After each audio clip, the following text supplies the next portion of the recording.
कोल्हापुरातील गणेशोत्सव म्हणजे केवळ धार्मिक उत्सव नाही तर शहराच्या सांस्कृतिक आणि सामाजिक परंपरेचा अविभाज्य भाग आहे।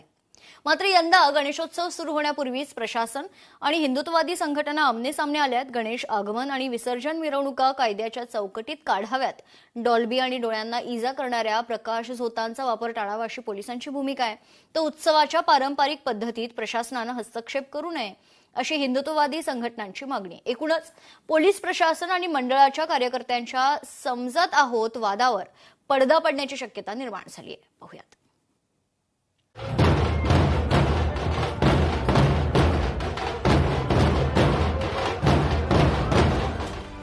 बाप्पाच्या आगमन आणि विसर्जन मिरवणुकांचा वाद मिटणार, पोलीस प्रशासन आणि गणेश मंडळातील वादावर पडदा। बाप्पाच्या मिरवणुकीत कायदा आणि सुव्यवस्थेचं पालन अनिवार्य। कोल्हापूरचा गणेशोत्सव म्हटलं की ढोल ताशांचा गजर, पारंपरिक वाद्य, डॉल्बीचा दणदणाट, नेत्रदीपक, विद्युत रोषणाई आणि गणेश आगमन विसर्जनाचा जल्लोष। मात्र यंदाच्या उत्सवाला न्यायालयाच्या निर्णयानुसार आणि पोलिसांच्या नियमांच्या चौकटीची किनार आहे। कायदा सुव्यवस्था, वाहतूक आणि नागरिकांना होणारा त्रास टाळण्यासाठी पोलिसांनी गणेश मंडळांना विविध सूचना दिल्यात। त्या सूचनांचं तंतोतंत पालन करावं असं आवाहन पोलिसांनी गणेश मंडळांच्या कार्यकर्त्यांना केलंय।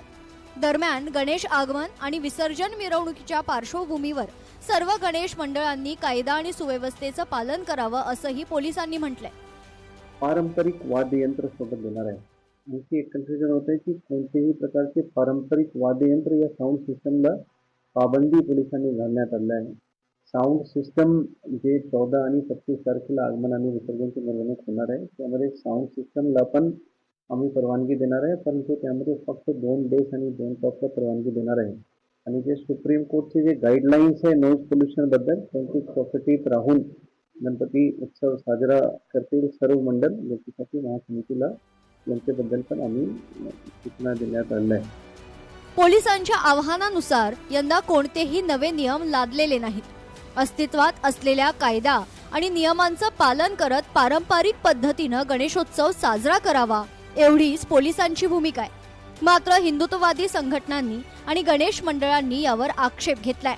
गणेशोत्सवाच्या परंपरेत प्रशासनाने हस्तक्षेप करू नये आणि वर्षानुवर्ष ज्या पद्धतीनं उत्सव साजरा होतो त्याच पद्धतीनं यंदाही उत्सव साजरा करू द्यावा अशी त्यांची मागणी आहे। या पार्श्वभूमीवर नुकत्याच पार पडलेल्या गणेश मंडळाच्या बैठकीमध्ये पोलिसांनी मंडळाच्या कार्यकर्त्यांची बाजू ऐकून घेत त्यांना न्यायालयाच्या नियमांची जाणीव करून दिली आहे। त्यामुळे मंडळाच्या कार्यकर्त्यांनी देखील एक पाऊल मागे येत पोलिसांचं म्हणणं मान्य केलंय। नाही, आमची जी मागणी होती की आमच्या मंडळाचा महासमितीतर्फे सांगायला आमची मागणी होती की विसर्जन आगमन आणि विसर्जन मिरवणुकीला तुम्ही परवानगी द्यावी, त्या पद्धतीने त्यांनी परवानगी दिलेली आहे। नाही, आगमनची इतर वेळी त्यांनी परवानगी दिलेली आहे। फक्त पारंपरिक वाद्यावर त्यांनी सांगितले की तुम्ही भर द्या, त्याच्याशिवाय तुम्ही मिरवणूक म्हणजे काही साऊंडचा आणि काही गोष्टीचा जो अडचणी ठरतात त्या पद्धतीने त्यांनी खुलासा केलेला आहे। एकीकडे कायदा सुव्यवस्था, ध्वनी प्रदूषण आणि नदी प्रदूषणाचे प्रश्न, तर दुसरीकडे वर्षानुवर्षांची परंपरा, धार्मिक भावना आणि उत्सव स्वातंत्र्याचा मुद्दा। त्यामुळे यंदाच्या गणेशोत्सवापूर्वीच नियम महत्वाचे की परंपरा हा प्रश्न ऐरणीवर आलाय। प्रशासन आणि गणेश मंडळांमध्ये संवादातून मार्ग काढण्याचे प्रयत्न सुरू आहेत।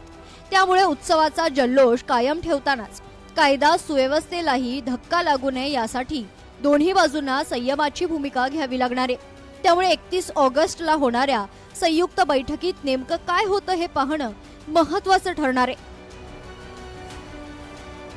सतेज औंधकर, लोकशाही मराठी, कोल्हापूर।